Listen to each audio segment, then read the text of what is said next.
Hello, we're live on Facebook. I'm John Carmero, commissioning editor for psychology here at Cambridge University Press, and we're here with author Todd Dufresne. He's recently wrote The Late Sigmund Freud, or The Last Word on Psychoanalysis, Society, and All the Riddles of Life. Todd, could you give a little bit of background about yourself for our viewers? Sure. I think I'm an unusual presence in Freud studies, in part because I never came to Freud through an experience of analysis. I was never analyzed. I, in fact, went to grad school in large part because I was interested in doing French philosophy. So you weren't doing the clinical route? No, I didn't do the clinical route at all, and it's something that I've had to address as I've gotten more involved with Freud to kind of compensate for the fact that my interest is actually almost entirely theoretical. Right. So I'm unusual in the sense that I don't have any great commitments to psychoanalysis as a practice. But in addition, I'm unusual in the sense that because I came to psychoanalysis through an interest in specifically French post-structuralism, I was really interested in French post-structuralism, specifically Derrida and deconstruction. So if you're going to do work on Derrida and deconstruction, you need to have a field to do it in. So I could have done it on Plato or Rousseau or Hegel. And that I did it on Freud was in some ways almost incidental to me. In fact, when I went to grad school to study deconstruction and Thomas Pynchon. Wow, excellent. Yeah, and so that's what I was going to do. And the reason I changed direction was because I was I did my graduate studies at York University in Toronto. And I found myself surrounded by just a whole lot of people that were interested in psychoanalysis as a therapy, who were in psychoanalysis. So Right. There's an intellectual interest, there's also practical interest. People were engaged in it as patients. And given that I'm actually from working class, small town, northwestern Ontario on the border with the States, I found it all completely mystifying. Right. So instead of doing work on Hegel or Plato, which would have been fine, and deconstruction, I did work on psychoanalysis and deconstruction, mostly because it was timely and it was interesting. Right. Derrida, Christina. Right. So that's why. I'm not only I'm unusual in the sense that I'm from a working class background. I'm unusual that I'm working on Freud in a kind of totally secular way. I really do it as a scholar out of curiosity. So that's I think that most colleagues usually come to it in a more personal way. For me, it was more just an intellectual puzzle. Right. Well, I mean, today you're considered a noted and widely published Freud scholar. Could you tell us what you make about the so-called Freud wars, especially in the 80s and 90s, where Freud bashers faced off against his defenders in the psychoanalytic community? On what side of the battle would you say you fall? Well, that's a good question. For me, it's never been a question of pro-Freud and anti-Freud in some ways. I mean, what side of the battle do I fall? Of course, I fall on the side of being anti-Freud. I mean, I'm considered a Freud basher. Or critical Freud scholar. Yeah, well, from the perspective of pro-Freudians, I'm considered a Freud basher. For myself, I mean, I think in a book of 2003, I coined the phrase critical Freud studies precisely because I think the notion of Freud bashing is just it's a polemical sort of way of dismissing criticism. Right. And what I am really is just a critic of Freud. I'm a Freud scholar, right? And Freud bashing makes it seem like there's an emotional sort of component that's driving the critique. Therefore, it's thrown out before people even read it. I approach Freud from my perspective exactly the same way I approach Plato or Hegel or Derrida. I approach it with a critical mind. So if asked, what side do I identify with, anti-Freudian or pro-Freudian, in a kind of superficial way, of course, with anti-Freudians, but I think that there's no real choice there in some ways, that critical Freud studies, as I like to call it, means that what I side with, in a way that sounds old-fashioned and maybe a little bit precious, but what I side with is scholarship. It's just scholarship, and in a way that I don't think people that are outside of psychoanalysis would understand. That's a big deal. I date the advent of critical Freud studies as a post-Ernest Jones era, this post the great biography of Freud, 1953, 55, and 57. everything that comes after that 1957 is kind of a response to Ernest Jones's work, and it is automatically and kind of flavored with criticism because people are responding to the standard life and work of Sigmund Freud.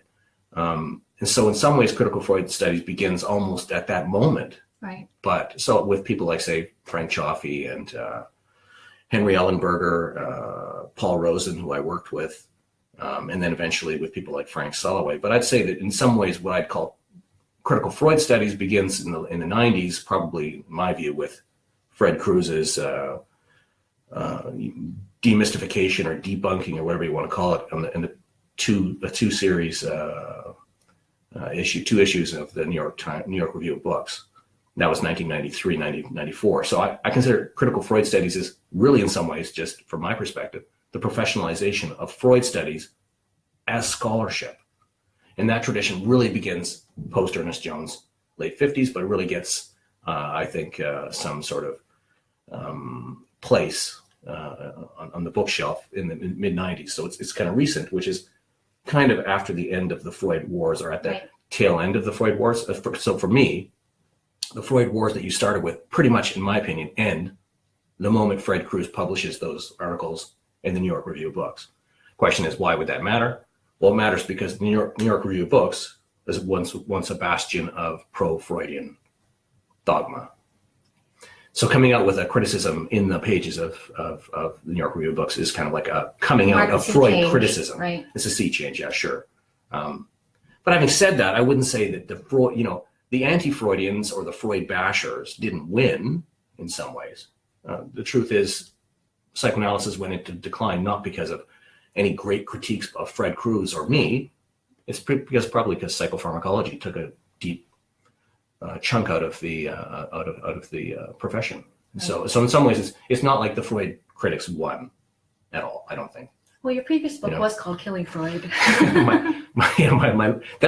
That was a collection of that's my one polemical work. It's a collection of semi-polemical essays. I like to think that I earned the criticisms that I have, but I cut loose in that work to have fun, a little bit of fun at Freud's expense. Yeah.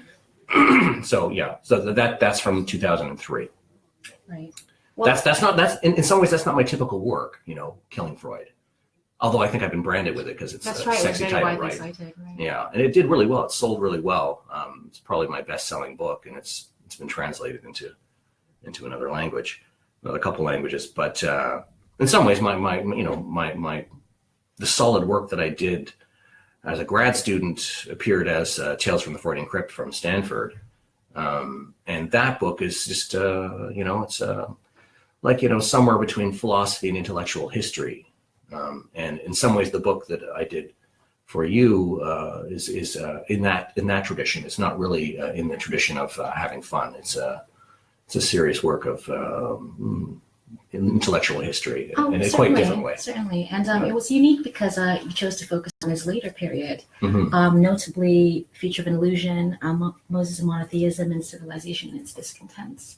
But in the book, you say that that's simultaneously the most popular works, and also the most criticized as being bad for psychoanalysis. So why did you decide to focus on the late Freud?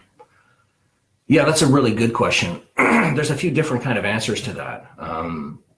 One of the reasons I would look at the late Freud is because, I'm a humanities scholar, actually. My interest as a grad student, interested in philosophy, was in the text that Freud wrote called Beyond the Pleasure Principle. So that's my first self-authored book with Stanford called Tales from the Freudian Crypt. My interest in Beyond the Pleasure Principle is derived by the fact that post-structuralists love that text because it's the most seemingly philosophical, most speculative text that Freud ever wrote. That's probably a little bit of a stretch, but it is definitely one of his most speculative works. And in it, he talks about Schopenhauer and indirectly Nietzsche and things like that.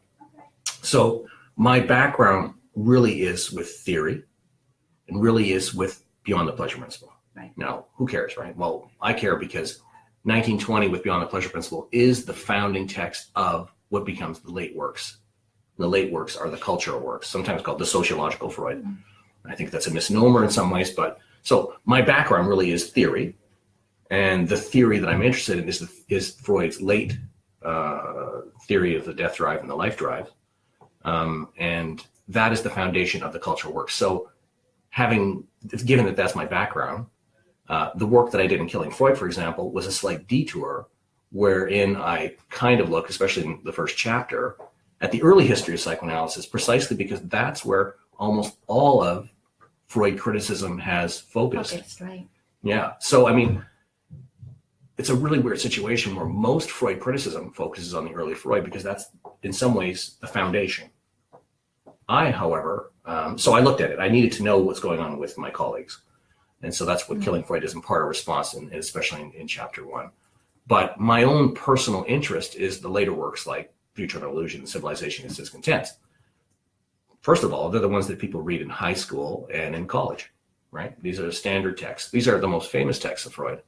And in the book, I don't just say that they're the most popular, but also the most embarrassing. I also say they're the most misunderstood. And the reason they're the most misunderstood, and this is my claim, is that people don't understand the relationship between those texts, which are widely read, and Beyond the Pleasure Principle of 1920.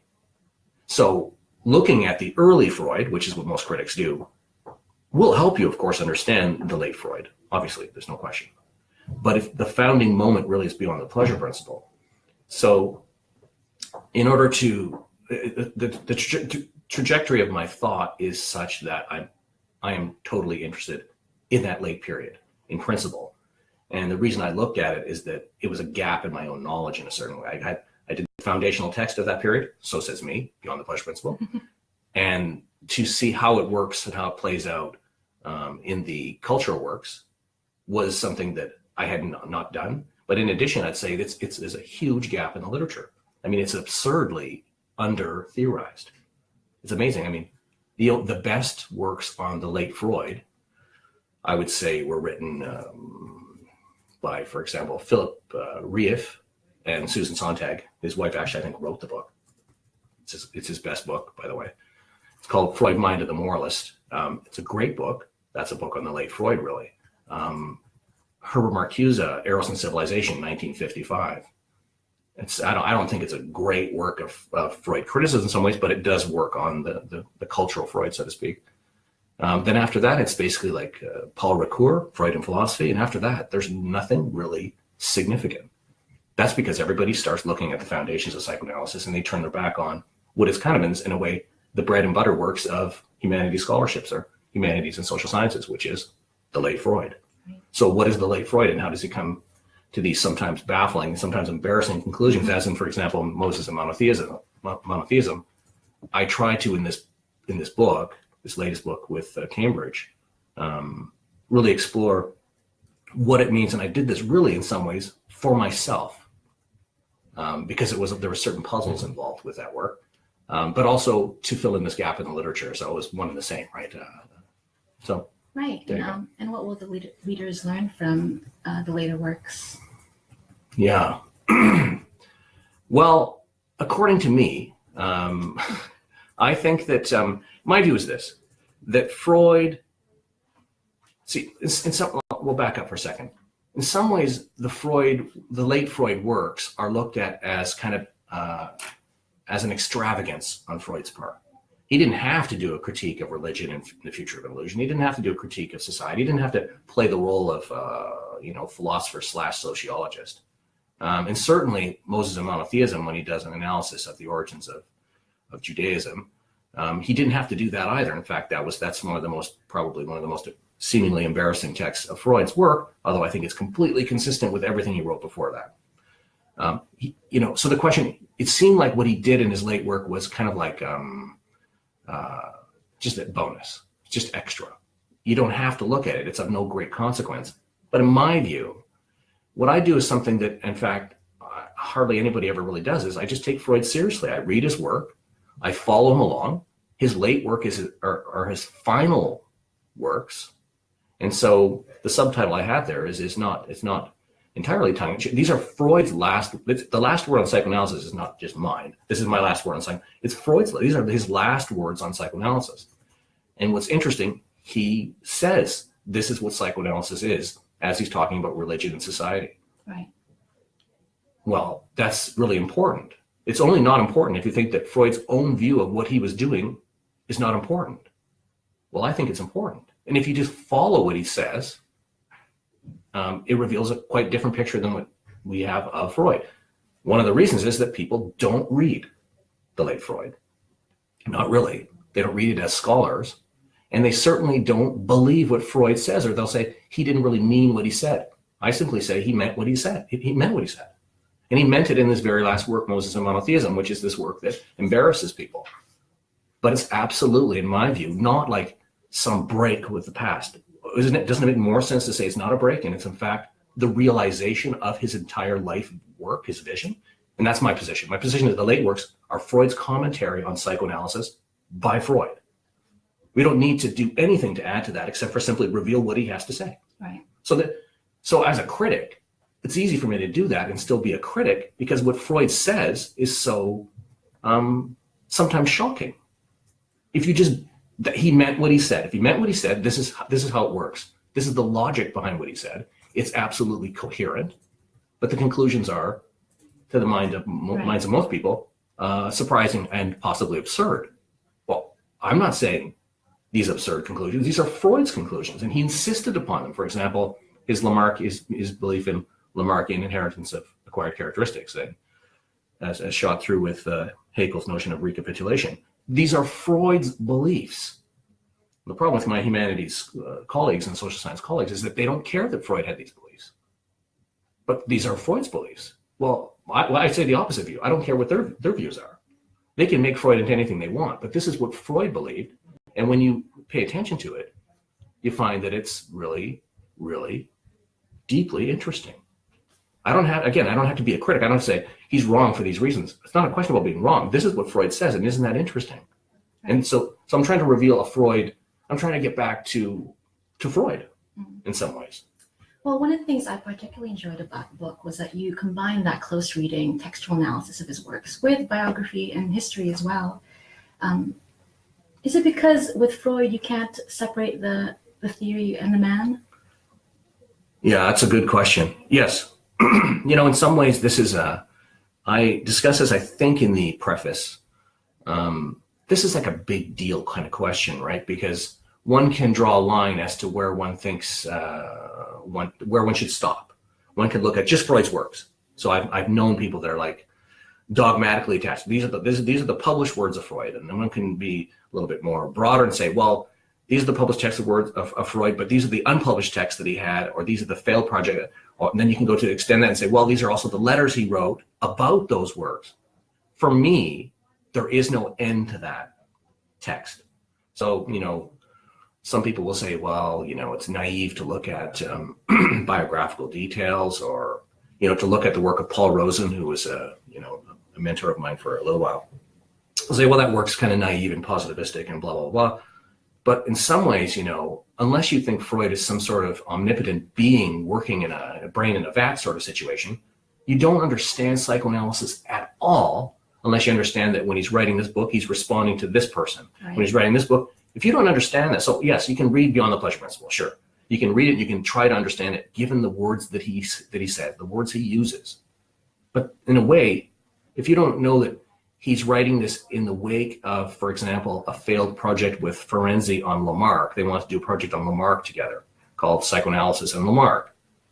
Ferenczi writes his book and Freud writes his book. I mean, if you don't know that, then you're missing something that's essential that can only be found by looking outside of the text itself. Right. So I'm never dogmatic about this notion of just following the text, because I think the text includes all of it, including the gossip and the garbage, the stuff that people are embarrassed by. Stories. Yeah, I'm not scared by the stories. In fact, I find them amusing. Right. And they can be apocryphal, and therefore you got to be careful. Is this a bullshit story, or is this a real story? What is the difference between a fake and real? That's to the heart of psychoanalysis. What's fantasy and what's real? What is fact and fiction? And this is something certainly I'm really interested in this book, because this is Freud's great interest in the late period. His interest is in the external world. The external world of what? The external world of validation, the validation of psychoanalysis, the reality of psychoanalysis, the scientificity of psychoanalysis. Freud is absolutely consumed with this interest. And anyway, it seems incumbent upon us as readers to just follow it. And to follow that means to follow it wherever it goes, including the stories. And some of these stories fit very well with the theories, and some of them don't. And you got to decide how to work it as a historian would, like with all details, right? Why should readers follow that journey? I mean, Freud's passed away 8-9 decades ago, but there's still continuing research, ongoing media coverage of Freud's works. Why do you think he's still relevant today? Is he? You know what? I think that in a way that maybe sounds mildly facetious, but I don't mean it really in some ways. Freud is like the Beatles. There's no way you can avoid, contact with or an understanding or an education in Freudianism or psychoanalysis. This is more true of Freud than it would be, say, of somebody like Lacan. You can get away with not knowing anything about the real and the symbolic. It's of no consequence to Western culture, in my view. And Freud's theories are everywhere. Yeah, Freud it's different, right? We still talk about ego, id, and superego, even if I think that the notion of the superego is incoherent and blah blah blah. It doesn't matter. We use Freud as shorthand in the 20th century. So they already said something absurd by around the 1950s, which is really funny, which is to say that they were already saying that the 20th century was the psychoanalytic century. This is in 1950. You got to remember, it's only halfway over. So that's a bullish statement on behalf of Freudianism. But in some ways, it's not wrong entirely, because by the 1950s, early 1960s, we could see that psychoanalysis was so deeply influential to novels and literature, to movies, that if you don't have a basic education in Freudianism, you can't possibly understand a very large proportion of what actually goes on in Western culture, because it's not about whether or not psychoanalysis is correct or true. It's that people believed it was true and acted accordingly, and they wrote it into their theories. So there's that. So why do we, it's like, listening to the Beatles elevator music, and while you're shopping or something. It's always there. Psychoanalysis is just always there. So an education in Freud is useful. And why do we talk about it? Because he's just still kind of everywhere. Now, whether or not there's a deep interest in the practice of psychoanalysis anymore, or the theory of psychoanalysis anymore, that remains to be seen in some ways. I think that, in some ways, the 20th century and Freud's influence on it, he simply has made a permanent contribution. But the question is, permanent contribution where? This is a really big deal question. And my thinking about it is that, you can either have one of two things with Freud. He was wrong, which he was, about all the science that he based his work on, all the Lamarckian inheritance and the Haeckel's notion of recapitulation. This stuff is wrong. It was already known to be wrong in 1900. This is not foisting our opinion back on Freud in a retrospective sort of way. Freud, his science is wrong. Okay. If, as I think, his very last work, and all of his last works, in fact, but we'll go right to the last of his last word on psychoanalysis, is still reaffirming his belief in these mistaken notions. The question is, if he's wrong, why are we reading him? Well, he's either wrong as science, therefore belongs in the garbage heap of history, or you have to accept that he's a permanent contribution to the history of, I don't know, I call it philosophy, history of philosophy. Right. Well, in that case, we can continue reading him like we read Schopenhauer. Is Schopenhauer right? No, he's wrong. He's a late romantic. But what does it mean to be wrong, right? He's wrong as science, Freud. In my view, what he's done is he's turned late romanticism. He's crushed it. He's run it through his scientific positivism, but it's still late romanticism, and it's not interesting to say that late romanticism is wrong. It just is what it is. Historically, it was a movement, and Freud, in my view, is the last gasp of that, the conversion of late romanticism into scientific language. That means we can still continue reading Freud, and we will continue reading Freud, but we can't read him the way that he wanted us to read him. Freud wanted to be read as a scientist, Yes. But he's left as a kind of philosopher, which, a conclusion that he would have absolutely, hated. So just saying that is being respectful to Freud, but not on his terms. So I can live with that. I can give Freud his due. He's massively influential in the 20th century. He will go on being a massively influential person for a long time, well, forever, because he's like a Plato figure. But it doesn't make sense to talk about whether or not we don't stop reading Plato because he's wrong. Yeah. Plato's Republic is flawed in these various, 1, 2, 3, these reasons. That is of no consequence to the teaching of Plato. Same thing with Freud. I think we can teach it, but teaching it as like an accurate representation of human nature that is infallible is, in my view, diluted. Excellent. But the theory is not. The theory is like why and how and what does it mean about us as human beings? That's a different matter, and that's what I address in this book. I really go out of my way to be as understanding and generous towards Freud as I could be, and I think it's really a generous examination of Freud and psychoanalysis. It's not a Freud bashing by any means at all, which may surprise some people, but they wouldn't if they read Tales from the Freudian Crypt, which is also not a bashing in any way whatsoever. Well, let's see if there are any questions. All right. Well, in that case, I suppose ending on a more speculative note. Sure. What do you think Freud would make of today's current political struggles? You talk about his relevance in the 21st century. Right. Well, that's a difficult question, right? I mean, one real problem with Freud in his life was that he would sometimes use psychoanalysis as a kind of diagnostic tool to batter his enemies. So he wrote famous. His one embarrassing work that I talk about is Moses' Monotheism, but his other great embarrassing work is his co-authored work with William Bullitt on Woodrow Wilson. It's really a pathography of Woodrow Wilson. Freud was not beyond doing these kind of critiques, and so the question is kind of like, what would Freud think of the current world? Which I think is what you're asking. I mean, and I think when we're talking about the current world, maybe we're talking in some ways about the rise of populism, maybe the rise of somebody like Donald Trump. I would say that for me, Freud would respond to Donald Trump the way that he is supposed to have responded to an American patient once, which is to say he rejected the patient from analysis because he had no unconscious. I think that's how he'd respond to Donald Trump. Donald Trump has no depth. What he is all surface. And what you see on Twitter, what you see with his antics is what you get. So there's no possibility of a depth analysis when it's all surface. Psychoanalysis, of course, famously a depth analysis, by which it means a digging down from the surface to the depths, from the ego to the id, or the conscious to the unconscious. You have a guy here who pretty much lives his id, out loud for everybody to hear, which is why he's a dangerous person to people. So I think in some ways Freud has nothing he could say about somebody like Donald Trump, except for that he's like this person who has no unconscious. So he's, in a way, what Freud would also think about Americans in general. Freud was very anti-American, that he's a barbarian. There's nothing to say about the barbarians. But as far as the rise of populism, I think the hint we can take, well, there's many things you could say, but one hint that I would take is from his book, The Future of Evolution. He has what I call an alternate theory of revolution. And the alternate theory of revolution is simply this. Revolution doesn't happen because the way Marx says it happens, the oppressed working class. How it happens is that the masses no longer are capable of identifying with the ruling class.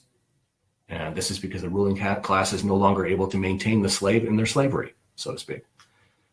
If you cannot identify with the ruling class, then you have a reduction of the power of the strength of your superego, which is to say your conscience. Having the reduction of conscience means that for Freud, revolution happens when the working classes explode in kind of resentment towards power. And I think what populism is in some ways is just that happening written large in places in America or with Brexit and other examples around the world. People are absolutely disidentified with power. And so the voting for Donald Trump, for example, is never really a vote for Donald Trump. It's just a vote against the elites out of hatred and a lack of identification with the powers that be. And in that sense, it's never a question it's not a question simply about being right or wrong. It's a question about a pure expression of, say, anger or discontent, as Freud would put it. Which you might see in other social movements at the moment. You see them all over the world right now. People are disidentified with power. People are angry. So I think people are looking for outsider candidates, and in my view, the one thing that progressives haven't addressed at all, in my view, is that People may be disappointed with the election of somebody like Donald Trump, kind of a populist, kind of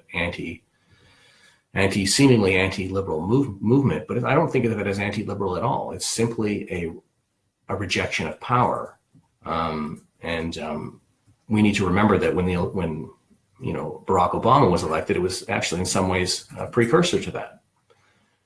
Barack Obama was an outsider candidate. It's just that when he was elected, people were proud of themselves. People were happy with the conclusion. People thought that this showed how enlightened the population had become. And while that may be true or may not be true of some certain segments of the population, I think what it was a reflection of people's general discontent. So in some ways, the election of Obama is already a precursor to the election of Donald Trump, or the inability of Al Gore to get elected in the States was a precursor to the inability of Hillary Clinton to get elected. I mean, it's the same thing. Al Gore should never have lost. That's ridiculous.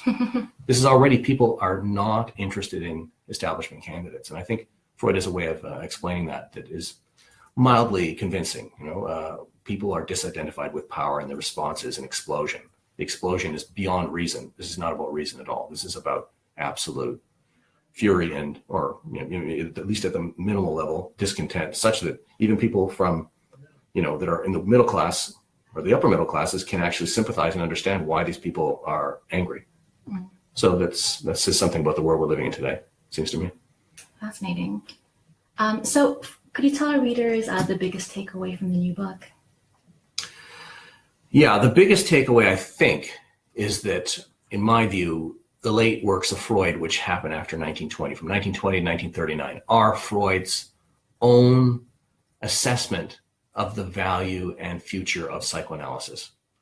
So what you get is much more than what it seems. Freud is weighing psychoanalysis against its critics. He's responding most generally in some ways to the influence of Carl Jung. I point out that I think in Moses Monotheism, for example, I think he's out-Junging Jung. I think people don't understand that. People don't want to read Jung anymore when people are either inside of Jung or on the side of Freud, but this is silly. This is foolishness, because Freud and Jung were close, and Jung is the one that pushed psychoanalysis to look at ancient prehistory and history of myth and mythology. And what Freud does in, for example, Totem and Taboo, right after, at the very end of their relationship, was a precursor to what he does in all of the late works, which is he's showing Jung how it's done from the perspective of psychoanalysis. How do you do an analysis of deep history?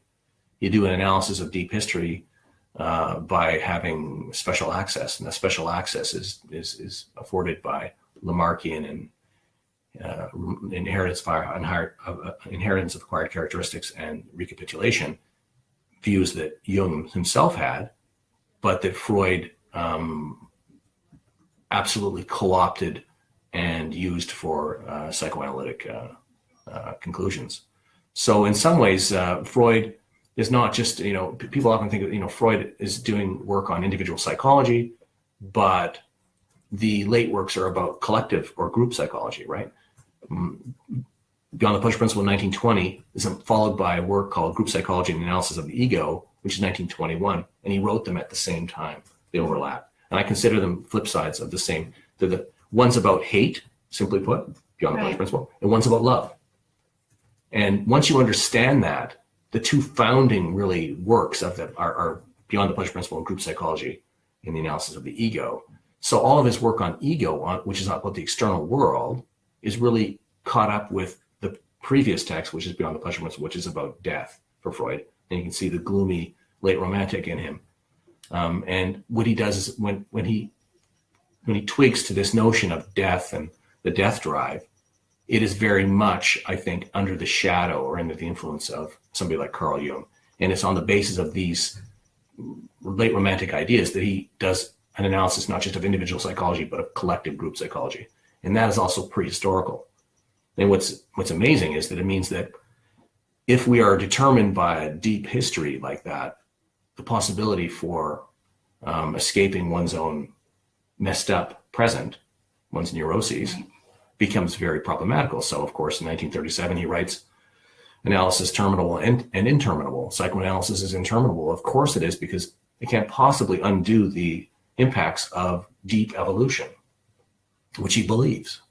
We are the products of a deep evolutionary process that led to us existing right today. The future of an illusion says quite clearly in chapter 10 that the future will see more reason, but only in the very long term. But the long term he means, he says it, is geological time. Geological time is evolutionary time. Okay, so maybe we'll be more reasonable people over the long term, but he means it over the very, very long term. But what does that mean about today? It means that we are victims of our past. And he has the story about, so the story of this book is to unearth this drive of Freud's to understand the present in terms of this deep evolutionary history. And I must say, it's a history that most humanities, social science scholars are uninterested in, because it means you have to work with Freud's biology. And people don't want to work with the biology, first of all, because it's boring. It seems boring. It's actually really exciting in certain ways because the conclusions are exciting. But also because we know that the biology is wrong. But I don't care that it's wrong. Freud believed that it was right. So that's all I care about. So that's a long way around answering your question. The late Freud is about understanding how society came to be. Essentially all the riddles of life. And as he says, the contest between the life and death drives will resolve all the riddles of life. All of them. And that's what he does in the late period. I mean, it's just so very clear. So, I mean, this is not Freud having lost the thread of his own argument. He's gotten old and he can't keep on top of his, best ideas that are, say, from the middle or early period. This is deeply false. Freud was on top of what he was doing to the very end. He's a very smart guy, very coherent. It's just that people don't like what he had to say. So you don't privilege the late works because they're incidental. But in fact, I don't think they're incidental at all. This is the last word on psychoanalysis by Freud himself, in my view. That's wonderful. Thank you so much, Todd, for joining us. Thank you for having me. Todd Dufresne, author of The Late Sigmund Freud, which Socrates called a must-read for anyone interested in history and historiography of psychoanalysis. And out now at Cambridge University Press. Bye. Bye.